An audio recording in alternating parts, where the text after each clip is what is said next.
Hello, everyone, and welcome to this New Republic Zoom presentation, a panel that we're calling Democracy in Peril, and we're doing this in conjunction with the May issue of the New Republic, which was headlined Democracy in Peril. As you can see there, that's what the cover looks like. And you should be able to find that on your newsstands right now. You should be able to go to newrepublic.com and download it. It's a special issue of the New Republic, the first we've done in my time, and I think the first that's been done by TNR in some time, in which every article, or maybe ever, we couldn't quite figure this out. We wanted to say ever, but we couldn't quite justify it. But in any event, it's the first issue, certainly in some time, where every article, front to back, has something to do with the crisis of democracy that we confront. And three of our authors, and three certainly of the most illuminating and trenchant and sort of terrifying and depressing articles are here with me today. David Rieff is a freelance journalist, a longtime writer, public intellectual. He's written for New Republic going back probably to the 1980s, David? Yeah. Barbara Walter is at the University of California, San Diego, and she just published a book last year on civil wars. What was it called, Barbara? It was called How Civil Wars Start and How to Stop Them, and it was out on January 11th. January 11th, thank you. Ruth Ben-Ghiat, you may have been seeing her on MSNBC lately. She's at New York University, and her book, a recent book, was called Strongmen. Am I right, Ruth? Yes. And so we're just thrilled to have these three folks here. So what we're going to do to start is I'm going to ask each to summarize the piece that they wrote for us and maybe ask a follow-up question, and then we'll start having a conversation among the four of us. And then we'll take a few questions from you folks at the end. So I want to thank everybody for tuning in and joining us and watching. And David, why don't we start with you, since your piece was sort of the lead piece of the package. What were you trying to get across to folks? Wow. I'm not sure I'm very good at this, but I'll give it a shot.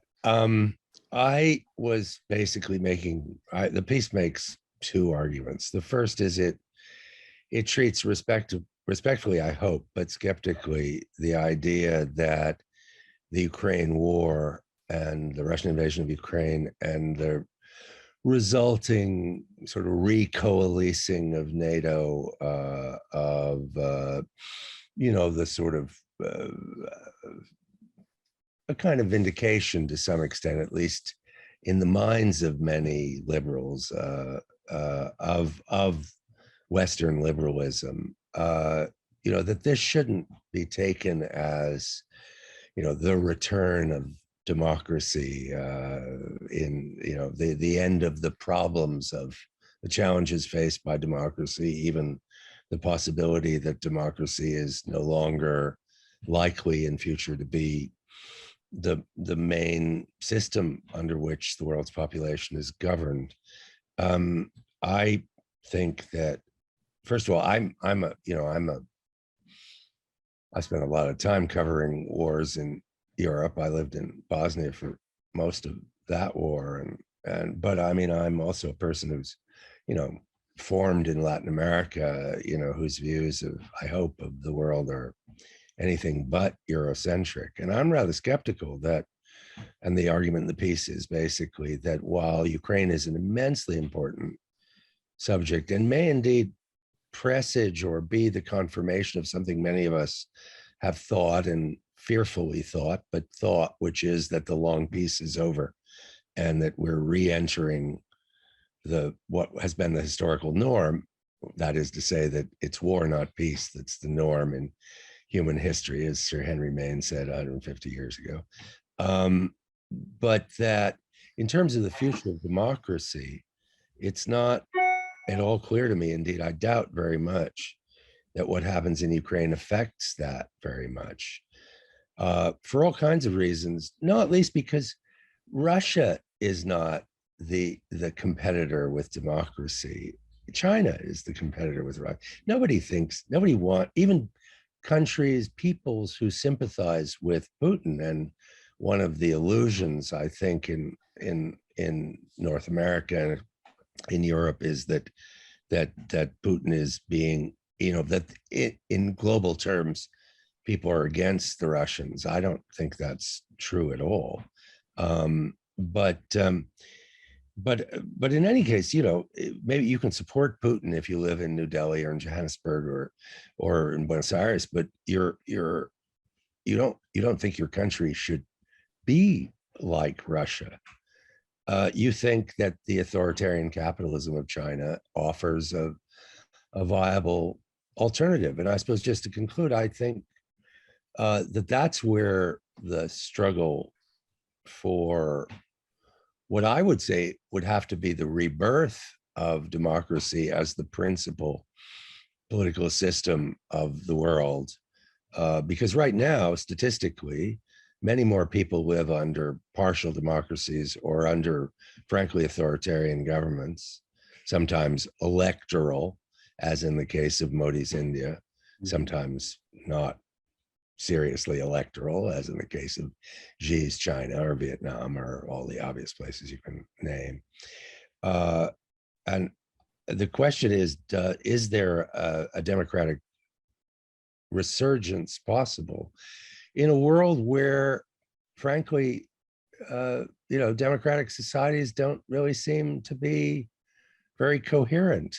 And I don't think that's because of a loss of confidence. I think it's because they clearly don't seem to be able to provide enough for both the traditional working classes in those societies, hence the Trump phenomenon, or the immigrants who are coming in, who are, of course, also feel excluded from these societies, and for whom claims that France or the United States or wherever is a democracy is, to put it mildly, a controversial claim.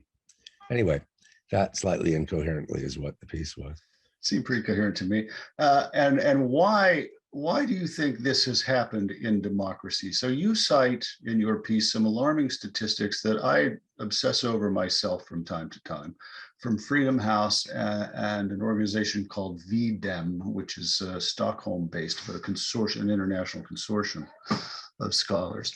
And they measure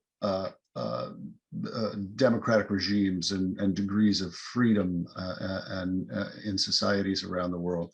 And you cite numbers, I forget the exact percentages, but the percentage of people who are living under free democracies in the world has dropped significantly in the last 20 years, like by a third. Or it's 40. By a third. It may even be more than a third by now. And then if you start counting partial democracies, it gets even tougher. And if I'm not a U.S.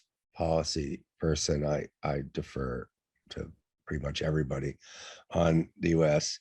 But I mean, I do have the obvious question, which is, how can a country whose political institutions are in very many ways profoundly undemocratic, the Senate for the obvious reason, and whose political electoral system is hopelessly corrupted by money, can you really claim the US is a full democracy? That seems rather improbable to me.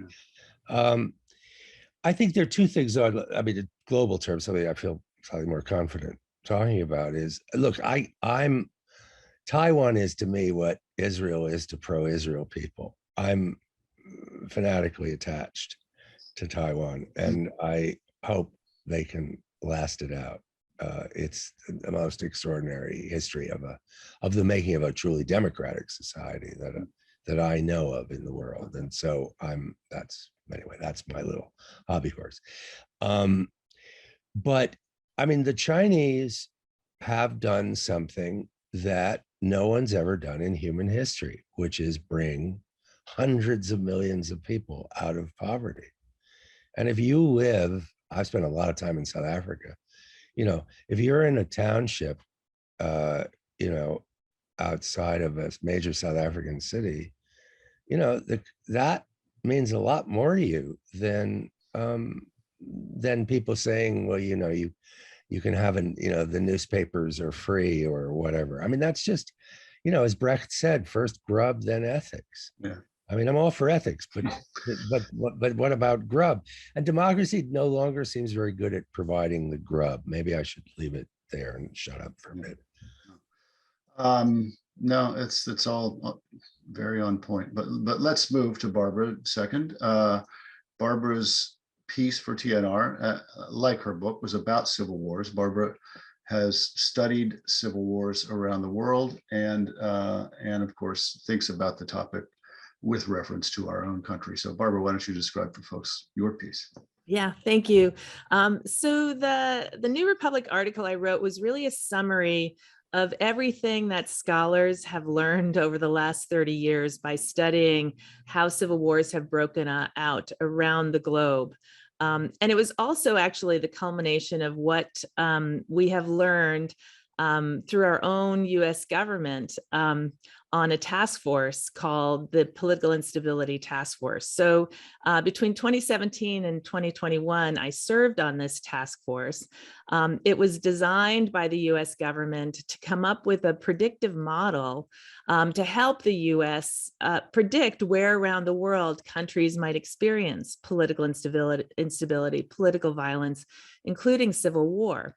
And the task force is made up of about half academics like me, who are experts on conflict and violence and terrorism and extremism, and half data analysts. And starting in 1994, the task force put together this model, and the experts gave the data analysts all the factors that we thought might be important. Things like poverty, income inequality, how ethnically and religiously diverse a country was, how big it was, how populated it was.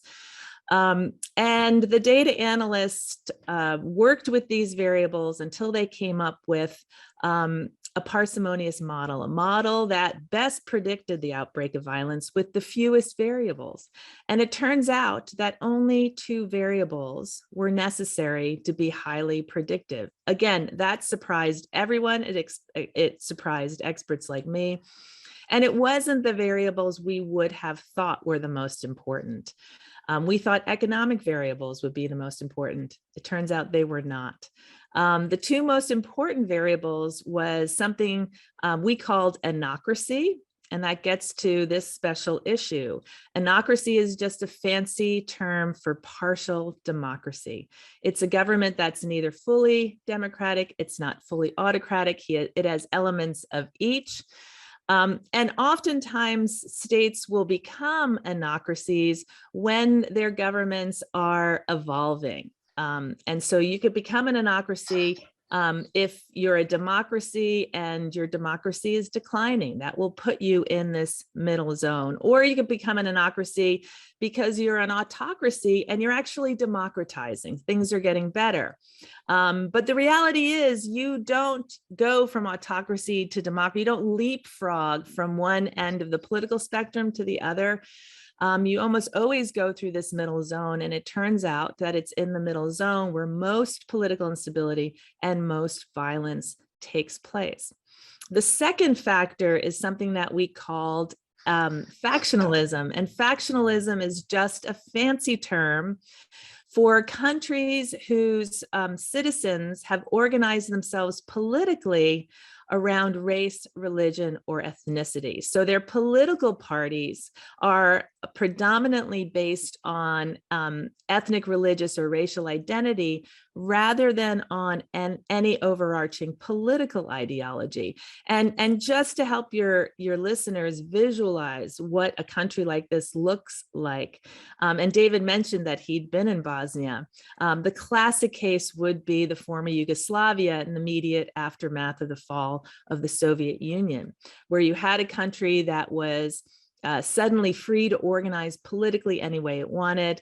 The Yugoslavs desperately wanted democracy. They very quickly organized competitive elections. And so there you have a case of rapid democratization where Yugoslavia quickly moved into this partial democracy zone. And then you had politicians. In the book, I call them ethnic entrepreneurs, savvy, strategic politicians who saw the new political landscape. They understood they were suddenly going to have to actually compete in real elections. And they realized that they would need to have a strategy to try to win. Slobodan Milosevic was the classic ethnic entrepreneur. He was a tried and true communist. He was a member of the Communist Party for decades. He wanted to maintain power in this new political system, but he knew that if he ran as a communist, that he would not get elected. Yugoslavs didn't like communists, and they knew that he was a communist. And so he very quickly realized that he had one advantage, and his advantage was that he was ethnically Serb. And a majority of Yugoslav citizens were Serbian. And so by utilizing state radio and state television, he began to promulgate this propaganda of fear-mongering that if the Serbs did not band together in a Serb political party, if they did not vote for an ethnic Serb, that the Croats were going to do this, and they were going to elect a Croat, and if a Croat got elected, then Serbs would lose their jobs, they would be discriminated against, and they could potentially even be killed, as had happened in World War II. And so this was the classic case of a partial democracy that had become ethnically and religiously factionalized. And those created the underlying conditions for war. And I'll just very briefly conclude here is that the reason that I wrote this article and the reason I wrote this book is that as I'm sitting on the task force and we're talking about countries all over the world and never talking about the United States, I began to observe, as all of us have been observing, these two features emerging here in this country and actually emerging at a surprisingly rapid rate.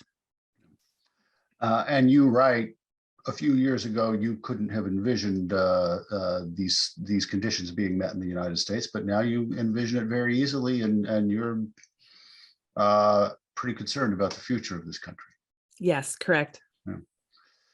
Yeah, we'll talk more about that. I want to hear all three of your thoughts on that question. Obviously, it's a very pressing one. Ruth Ben-Ghiat, your piece was about strongmen, as your book was. Your book used Mussolini as a model. You're an Italianist, as I understand, but it was more broadly about how strong men work their will over societies. Yeah, so a bit like Barbara, I come to look at America from the perspective of somebody who started studying Italian fascism, and then strongmen is it's a kind of global history of right-wing authoritarianism, goes through Chile, Putin's in it. So the article was about how I was seeing this kind of what is the GOP under Trump's lead, how it's changing. If you want to have an autocracy or you want to engage in the destroying democracy, you have to shift the political culture. And so it's about the different things in this period of transition, which Barbara described very well, that are going on. And this political culture shift had started before Trump came, of course, and the Tea Party was one sign. So I go over that in the article. But it's mostly about how Trump arrived, and as a profoundly autocratic individual, he never had any of the same aims as previous presidents, Democratic or Republican. His aims were autocratic aims, and one of them was to exercise a version of what's called personalist rule, where you have a personality cult, And it's really that the financial, legal, and other personal interests and needs of the leader prevail over national interests in determining foreign and domestic policy. And so parties, so a lot of the piece was about the GOP, and parties who serve personalist leaders as well as officials, loyalty to the leader and meeting his needs, which are not always the country's needs, rarely are. So loyalty rather than competence becomes the most desirable political quality for serving.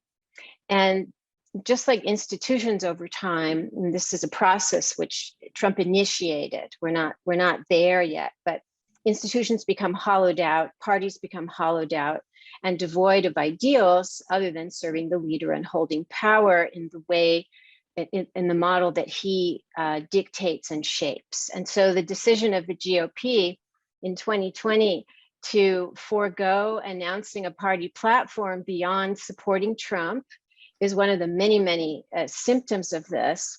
Another thing, so the piece was trying to track these ongoing trends and developments seen through the lens of authoritarian dynamics. And another one is that the system populates with imitators. And here's studying fascism, which had all these kind of mini Mussolinis, and then there were mini Hitlers in Germany, is very useful. So you had Department of State, the State Department had Pompeo, who talked about swagger, and they imitate the behavior and values of the leader. And now we have, of course, Ron DeSantis, who even learned to assimilate Trump's hand gestures when he speaks, and he's making Florida into a mini autocracy. So we have, this is the laboratories of autocracy idea of David Pepper, where especially Florida and Texas are becoming these kind of testing grounds. And in DeSantis' case, because he wants to run for national office, it's all the more disturbing. And I see, so then the last part of the article was about January 6th, which I see as a coup attempt, a self-coup. And I talk about how, Trump he drew from the whole menu of autocracy in trying to stay in power illegally. He thought about martial law. So you go back, a third of my book, Strongmen, is about coups. And I never thought it would be so relevant to America. And then he tried electoral trickery, which is the basis of electoral autocracies today. And then he went for violence. And so I see January 6th as a kind of leader cult rescue operation. And we're finding out now, through courtesy of investigative journalists and January 6th committee, how broad a swath of elites, Republican elites, were involved. And that's very typical with coups. You have to have a lot of elites involved, because you can't just do the coup, it has to be accepted. So the last point, which is sadly being borne out every single day, including in these primaries, was that if you want to have a political culture that supports autocracy, you have to cultivate lawless and criminal and unscrupulous individuals to renew the ranks of the party. In the old days, it was called the party cadres, especially from communism. And so you have many participants in January 6th running for office, people who talk about running for office from jail, another symptom. You have election deniers, and this is a form of corruption. The big lie is a form of corruption. It's not just propaganda. And so there are dozens of these people who are renewing the ranks of the party in this way to support a corrupt and criminal political culture. So that's very disturbing. And then finally, it's really staggering, and I study terrible people all the time, but as a first generation American, I will never get over the fact that someone as criminal as Trump was able to be in the White House. And he's a criminal in so many ways: sexual assaults, money laundering, association with multiple countries' mafias. So Trump is also just a symptom, not a cause, but you cannot ever underestimate the effect of having someone as depraved and skilled at criminality as Trump in the White House, and everything has flowed from that. Let me ask you something right on the news. The New York Times yesterday evening broke the story about the Justice Department asking the January 6th committee for all those transcripts predating January 6th itself, going back to the post-election period. They were making an awfully big deal of that last night on MSNBC and CNN. Do you agree that that's a big deal? And just generally, what's your assessment of how the system has responded to January 6th and the big lie? Yeah, I was traveling, so I didn't see that coverage, but it's been very interesting I wrote a piece for MSNBC on Senator Mike Lee and the texts and Chip Roy. And what has struck me, and this goes with what I just said, is the casualness of the references to criminality and also the leader cult, the tone of many of these texts of, these frantic service on behalf of Trump leading up to January 6th is typical of elites who are caught in this personalist system. And then the human drama of these many people, and also Sean Hannity fits in here, as it gets closer and they start to realize, it's like they're only realizing then how depraved Trump is. And so you have records, texts of, I think of Mike Lee saying, if this happens, they're getting a little bit panicked. And all of this is out of the history of autocracy, where elites back the leader and become blindly devoted, also for their own, venal reasons and their own power reasons. And then they either get thrown under the bus or they realize too late what they've helped to put in motion. So let's keep talking about Donald Trump, I guess, and let's go back around. David Rieff, I'd like to ask you, and I know your perspective is more a global one, but you can put this in a global perspective if you wish, or not.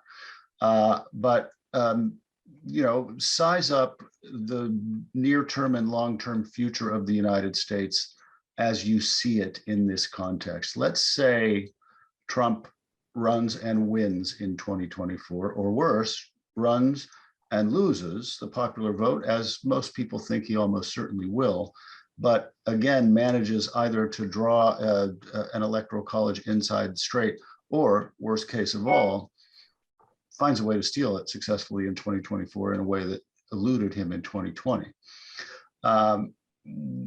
How concerned are you about that scenario?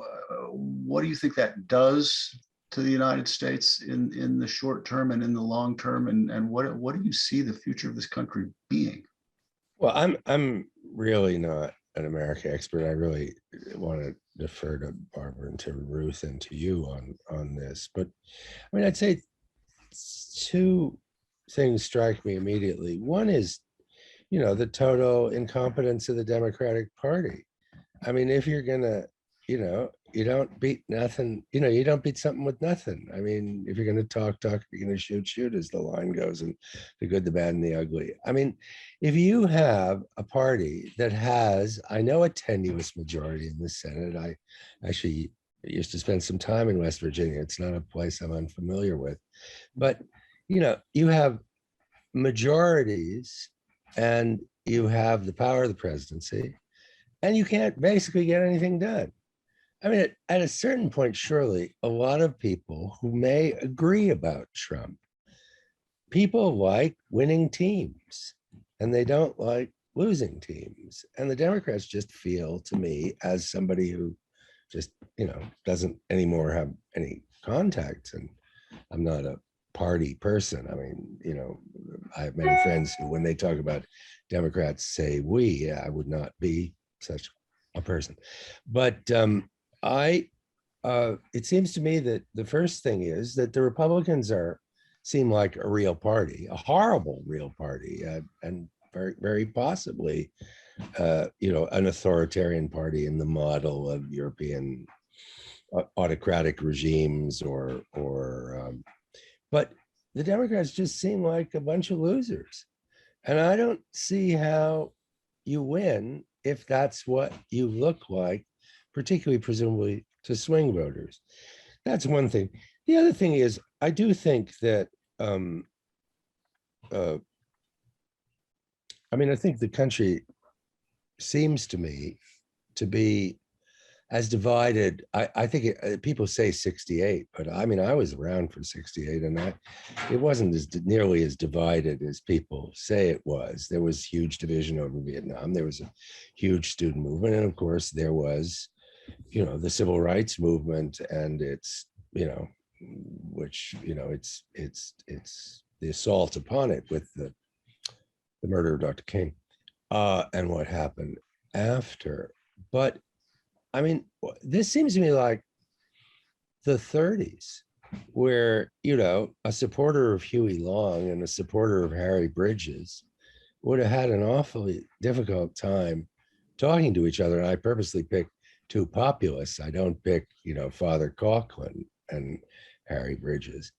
And so, the left is in a period of, as is the left across, or the progressives across the Anglosphere, in a profound moment of cultural self-questioning, the statues, the rest of it. The right is increasingly authoritarian, and nobody talks to each other. Look, this is just an obvious thing to say, and I'm going to shut up and let all of you who know more about this than I do say most of it. But I am very struck by the fact that if you look at Fox and you look at MSNBC, you're looking at two completely incompatible accounts of the world. And people don't look at both. They look at one or the other. And they listen to Joe Rogan or they read the New York Times. But largely speaking, they don't do both. And I don't understand how you get back to a centrist politics with those sort of structural problems.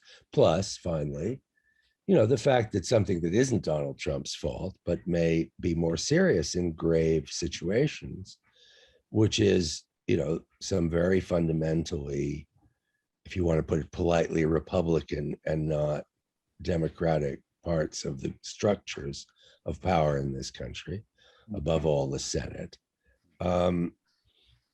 These seem more dangerous in crises than they might have done in the past. But they're certainly not, they don't, these are the problems we've had in this republic all along. I mean, you could argue that the United States is probably the first republic of serious kind in the modern world. And now it's the oldest and the most sclerotic.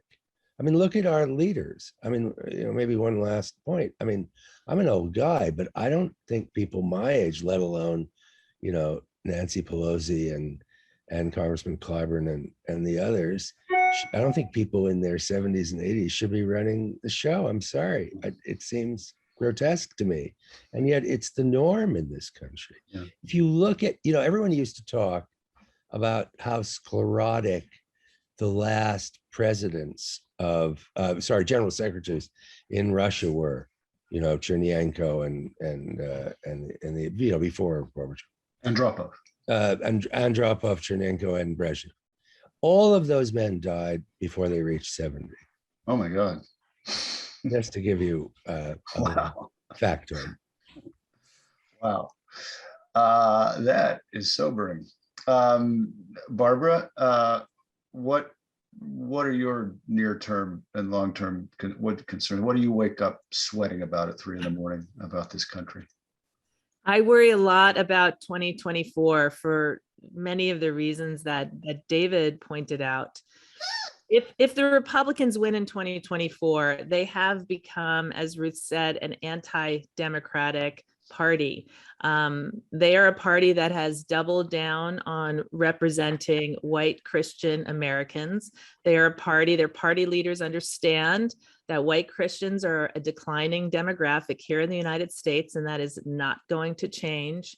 They understand that if they continue to accept our democracy as is, or even strengthen our democracy, which is what we should be doing, that a democracy based on one person, one vote is not a system that serves them anymore. They will lose power in that system. And so if they win in 2024, it's going to be Trump or it's going to be somebody like Trump. And the goal will be to try to institutionalize and cement in more minority advantage in order to maintain power long beyond the point at which white Christians are a majority. So I worry very much about the authoritarian turn that I think would happen if the Republicans win. I also worry if the Republicans lose. We have a two-party system here where one of the two parties is, has a real cancer. If the Republicans lose, the leadership of the party is, again, they're going to double down on the narrative that the Democrats stole this election, that the new president is illegitimate, that democracy is wrong, or that the system that we have needs to be destroyed. And average Republicans are going to believe this narrative, and they're going to conclude that for a second time, power was stolen from them. And what that's going to do, it's going to feed the extreme elements of the Republican Party and the far right. And they've been preaching for the last over 10 years that violence is the only means by which the white majority can take control of this country and regain what is rightfully theirs. That'll put us at a point where, they talk a lot. There used to be this list that circulated in the early 2000s, the 14 hallmarks of fascism. Yeah. You all probably saw that when it was around. And I always thought, well, the main one, aside from an obvious manifestation like, book burnings, which we're probably also getting close to, but the main one, it seemed to me, was always like a private standing army that isn't the United States' army. So, we're close to having a Trump army, and I think when we reach that point, we may have already reached that point. I don't know. Well, militias have been increasing since 2008. The election of Barack Obama, I think, was terrifying to many white power or white supremacists in this country and people who believe in the white power movement. And that energized that movement. It had previously peaked in 1996 and then reversed itself after the Timothy McVeigh bombing in Oklahoma City. Yeah. But it was re-energized in 2008 and has been growing ever since. There are now militias in every state here in the United States. And actually an interesting fact that most people don't know, militias have had a long history here in the United States. Back in the 1850s and the decades leading up to the Civil War, one of the reasons why the Confederate Army was so large, and one of the reasons why Southern states were able to form an army so quickly, was that there were so many militias, pre-existing militias in the South. And they existed because they were formed to put down slave uprisings. So when the Southern states decided to secede and Lincoln refused to accept it, all they had to do was to pull together those militias, converge into the single Confederate Army, and they were able to take on what at the time was actually quite a weak U.S. military. Yeah. The U.S. military today is much more powerful, so it's a different balance of power. But again, there are many militias around this country. They're very well armed. They have been training for war, and they could coordinate their activity. In fact, we now know that the three biggest right-wing group, the Proud Boys, the Three Percenters, and the Oath Keepers, for the first time kind of formed an alliance and in order to help plan January 6th. Yeah, yes, they did. you're on this merry topic? What? I know. So in fact, as Barbara was speaking, I was writing down January 6th because so there's lots to say. I am concerned about somebody who studied what happens when authoritarians wreck civil society, because their goals are always to pit people against each other and ruin the kind of horizontal bonds of society. So I've been tracking how there's various schemes, and they're states oriented right now, not only to turn people against each other through polarization, that's just the start, to empower and incentivize citizens to inform on each other, to like the bounty for abortion providers in Texas. Ron DeSantis has this like totally fraudulent election security office, this new, and he's got a tip line so you can inform on other people who you think are doing election fraud. And then all of these states now have empowered poll watchers, and because of our open carry or carry laws, a lot of these poll watchers can be armed and they have the right to be within a few feet of voters. So this is like junta. You know, again, if you studied Latin America, it's like junta behavior. So all of this is going on. The wild card in our society is the guns issue. There's no other society in peacetime that has 400 million guns in circulation. And that without the guns, what would these militias be? I wrote a piece for the Washington Post last year. I think it was called Gun Culture Primes Us for Authoritarianism. And it talks about the kind of attitudinal shift, the cultural shift that comes from being everything from desensitization of violence to these political things I'm talking about now. So there's that. But also, I'm not as negative about the Democrats. And I think we're in a very, and I've been the one who is warned, since 2016 about Trump and about the GOP, et cetera. So I'm very realistic, but it's important not to be fatalistic because people didn't necessarily think Trump would be beaten in 2020. And yet we've had twice with the Women's March and then Black Lives Matter, we've had the demonstration of what has been true all over the world. Very effective, the effectiveness of nonviolent mass protest to combat authoritarian, trends. And the Women's March fed directly into 2018's midterms, and record numbers of, people of color and women came into office. And then we know what happened in 2020, we had record voter turnout. Now, the other thing is that when you have somebody like Trump come on the scene, and it happened with Mussolini and all these leaders, they suss out the weaknesses and everything that they can exploit, the vulnerabilities of the system. So now this piece of legislation I'm going to describe didn't pass. It's called the Protecting Our Democracies Act. But I was really, really heartened to see it. The Democrats just did it, recently. Because it addresses every single vulnerability except the Electoral College. It addresses, abuse of presidential pardons. And so it's not that they're not understanding or prepared to address this threat, as the January 6th committee also shows. So I think I have a little more faith in the leadership class, although I agree with the problems that have been presented. And the last thing is, I'm also worried. The GOP is not just an authoritarian party; it is a party profoundly immersed now in global far-right networks.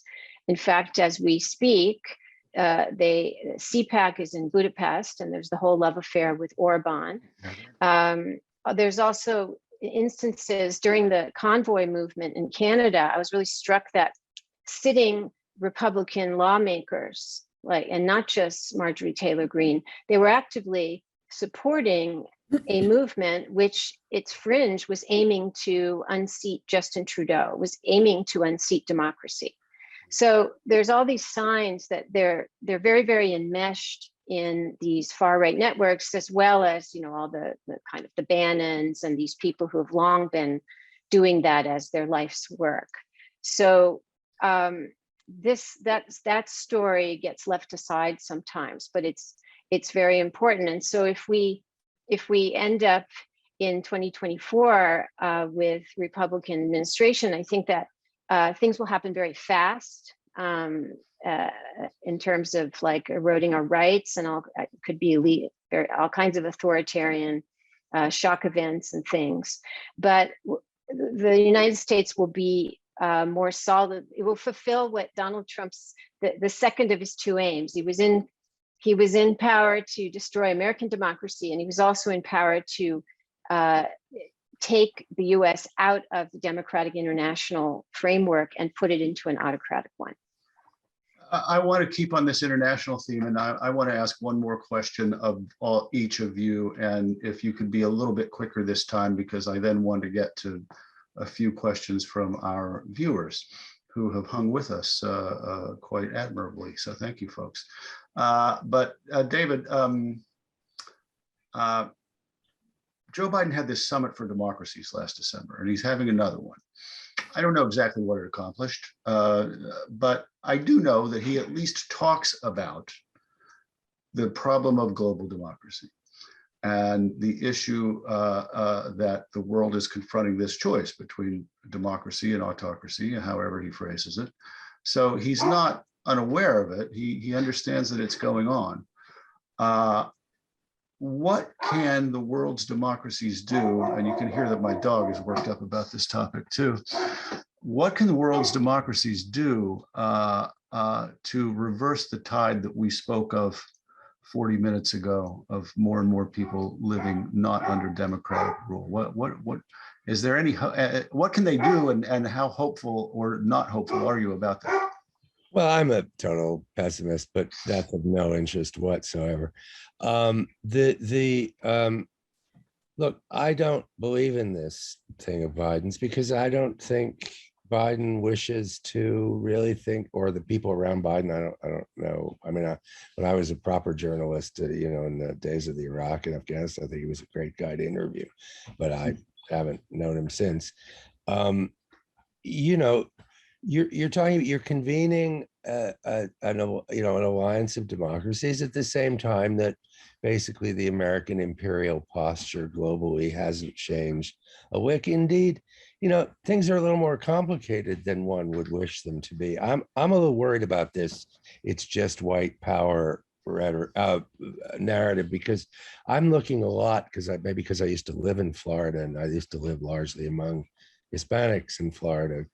You know, I look at polling numbers among Hispanics, not just white Cubans or, you know, Venezuelan rich people, but working class Hispanics. And it's not so clear. Trump got a lot of those people, and by the polls, he's going to get a lot more. So the idea that kind of the browning of America leads to the progressivizing of America seems very problematic to me, frankly. But I don't think the United States has the credibility to call a conference on democracy at this point. Excuse me, let me speak, you know, try to speak for all my friends in places like Johannesburg and Calcutta. I think if they heard that question, they'd just laugh. You know, the United States remains an empire and remains suspected by a good part of the world as an empire. And so, I mean, I don't understand what this means. And Biden's list, you know, does Modi come on it?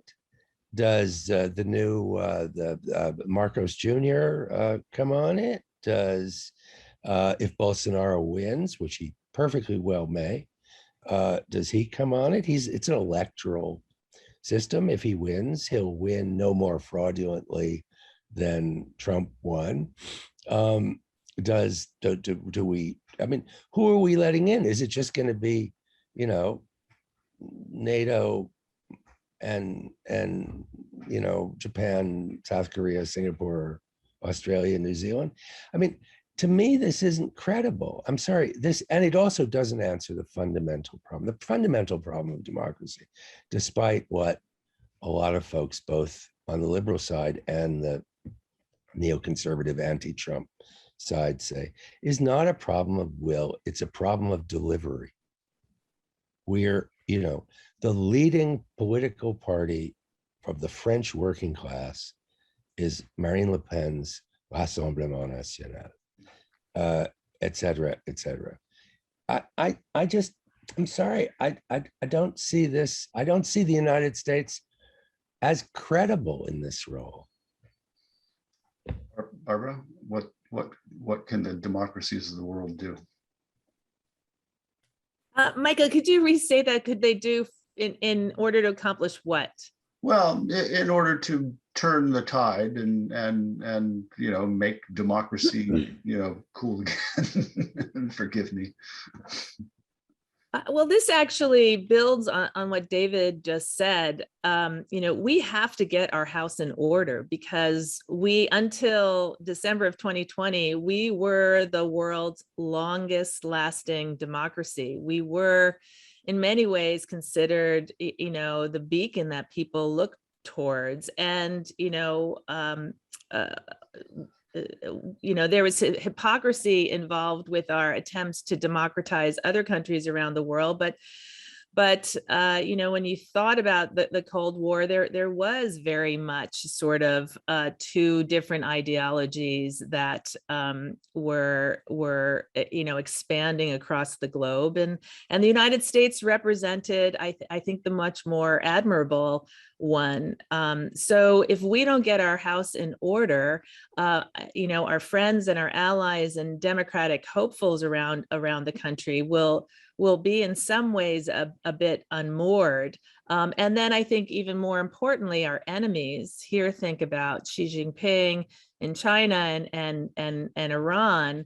They will only use this as evidence to further convince not only their populations but populations around the globe that democracy is not the best system, that it's chaotic, that it's inefficient, that it doesn't deliver the goods and services that an authoritarian regime can, and I think that gives them fuel to pursue their own agenda. So I agree. America we have to get our house in order. We have to strengthen our democracy. We have to get people out to vote and to participate in the political process. And we don't have a ton of time, because as Ruth said, if the Republicans win in 2024, they're going to move quickly. They learned a lot from Trump's single term, and they're not going to make the same mistakes. They're going to do everything possible never to lose power again, because demographically they don't have the numbers. So I really think it's imperative, and I'm pessimistic that reform comes from the top down. The Republicans don't want it, and the Democrats don't have the votes to push it through. So that means it's going to have to come from the bottom up. And that means two things. It means people who have stood on the sidelines and haven't voted, they need to vote.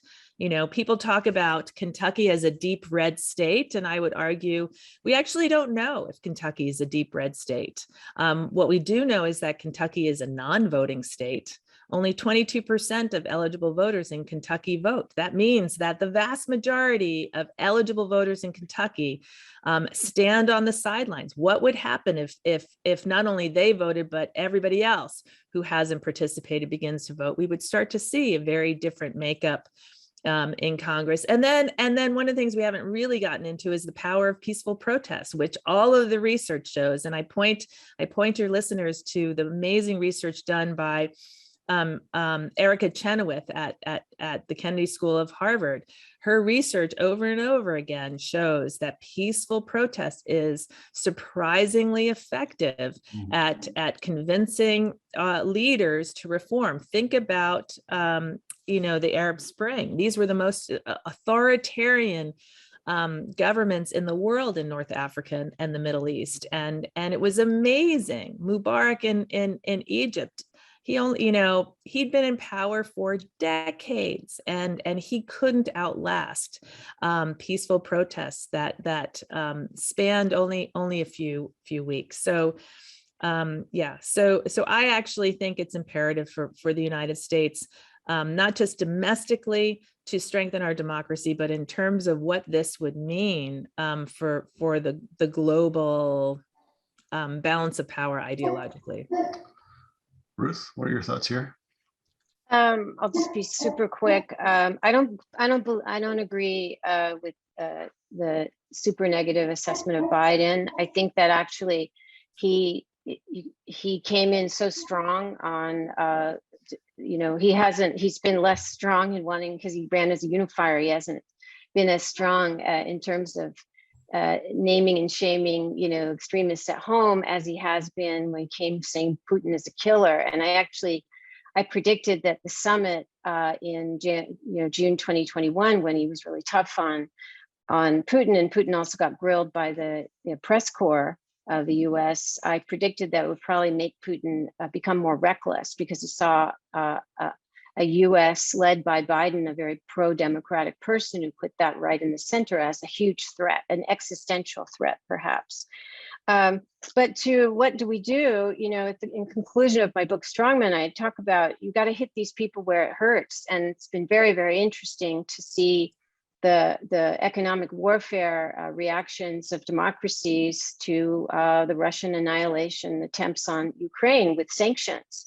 And the other thing you got to do, I'm just being very brief, so we not take all the time up. You've got to, there's a huge connection between fossil fuels and autocracy, and some of the worst offenders in history, Gaddafi, Putin, have been propped up by the West because of their oil. And we're seeing this, what's going on today in the world is a huge lesson in these things. So the fact that European countries are going to, start to withdraw from these things and move toward cleaner energy, this is a giant thing. And finally, it's not going to be tenable anymore there's this double standards, like Orbán sitting there taking EU money, and then he's a complete autocrat. And so it's not going to be tenable to have these situations. And I think that also the same will be true with China. Everybody's dependent on China, but China's going to get a lot worse, more oppressive. That's just obviously going to happen. And so you have to hit these people where it hurts. Why don't we hear about Xi's corruption? Chinese can't talk about it, but we've got to have much more focus on that. We're almost out of time. I want to make an announcement and a little bit of housekeeping, and then put one final question to the panelists, and we can quickly go around. The first thing I want to say is that a week from today, on the 25th, but at 7 p.m., we're having another one of these TNR live events. This is called Can We Protect the Ballot? Obviously a very related and very important topic. This will be moderated not by me, but by Matt Ford, our staff writer who covers for us the Supreme Court and judiciary and voting questions, does a terrific job. It will feature Tiffany Muller of End Citizens United and Allison Riggs of Southern Coalition for Social Justice, and Unse Ufot, I hope I did not mangle that young woman's name. She's the CEO of the New Georgia Project, and Michael Waldman of course, the Brennan Center for Justice. That's the 25th at 7 p.m. And I think it's going to be terrific. So if you like this, I hope you like that. I just wanted to say, we didn't get to questions. I'm sorry. We have some questions. Can SCOTUS be considered anti-democracy? Isn't the US Senate a poison pill that the founders put into the Constitution? Well, not quite a poison pill, but not that far away from that. Now, somebody pointing out again about the Senate. I just want to give people a flavor of the kind of questions we got here. Here's someone who, Kim, if you're on here, you see this gentleman, Lee Maxwell, has asked, he would like to have friends hear this. Will the recording be available? Maybe you can answer him, Kim. Yes, Lee, I think we put these things on YouTube. Kim knows that better than I do, but I'm pretty sure they all get posted there. More about the Senate.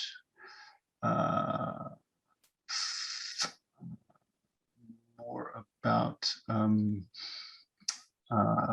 couldn't the US bring millions of people out of poverty if we simply created maximum income wealth proportional to minimum income wealth, and by taxing people sufficiently to achieve this goal? Well, yeah, that would go a long way towards solving these problems, but we couldn't even pass a free community college bill. So, but we're working on that. But let me take this question from one of our viewers, and just everybody, it is 1 o'clock, so we have to wrap up, but if everybody could just quickly address this. This is a voter who lives down in North Carolina, where they just voted yesterday, and there were 7 Democrats in the primary. None of them made the Democratic crisis a significant issue, and very few of them mentioned it at all. Does this happen in other countries? Why do people sleepwalk on this question? And this is important. If you can't get people to care about this until something hideous happens, then what do you do? So as quickly as you can, David, Barbara, Ruth. This is way out of my wheelhouse. I just say that I think most people are not political, and I think expecting them to be political, except in moments of crisis when their being political may be overcompensated for by their being irrational, is just normal. I mean, I think about this guy. I used to work in the aid world, and I care about 27 countries, but that was my job to care about them. There's no moral credit for that. It was my profession. You can't expect somebody to have that view who's not involved that way. So, I mean, my only suggestion, just because I was there for a while, it seemed kind of great, was, couldn't we have compulsory voting? Yeah. That's about the only positive thing I'm likely to say today. Barbara?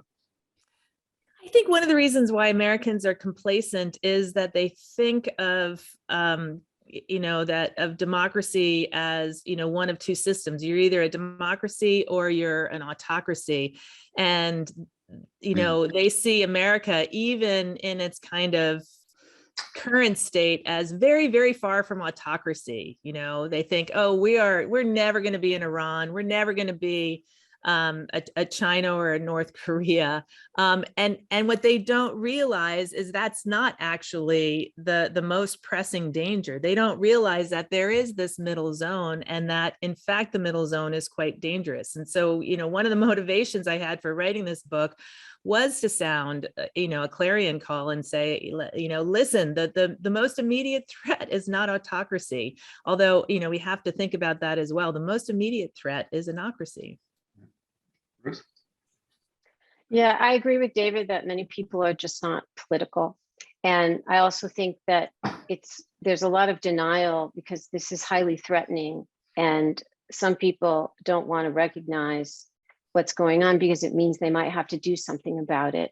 And either they don't know what to do, or they just don't want to, they don't want to make the sacrifices. And now it's so conflictual. Everybody, myself included, family members you can't talk to anymore. But it was very sobering doing the research for my Strongmen book, which goes over 100 years. And I chose countries that had been democracies and then lost them in various degrees. And every time people think it's not going to happen to them. And this was the last thing I'll say, even in Chile, after the coup, 1973, this is incredible, because you can think, okay, it's the frog boiling in the water, and so things are happening. We're in this process, like Barbara was describing, and so you don't know what the tipping point is. Fine, but here we had a military coup. People left the house in the morning, and they were in democracy, and then they were under martial law by the next day. Even then, the Christian Democrats, who were the conservatives, the equivalent of our older GOP, the head of the Christian Democrats actually thought that the junta, led by Pinochet, was going to establish order and then give back power to democracy. And he held that belief for 6 months. And then only later did he realize that was not happening. And then he started to speak out later than that. And he went into the hospital for an operation, and he was poisoned. He was killed. So even in a coup, there's this kind of hope that things are not really so bad. And that having all these case studies that really struck me. And of course, you see that it's happening here as well. Well, there's no more important issue that we face today as Americans and as global citizens. So I want to thank all of you for tuning in and spending this hour with us. And I hope you found it, if not uplifting, illuminating, and a profitable use of your time. I know it was for me. David Rieff, Barbara Walter, Ruth Ben-Ghiat, thank you all so much.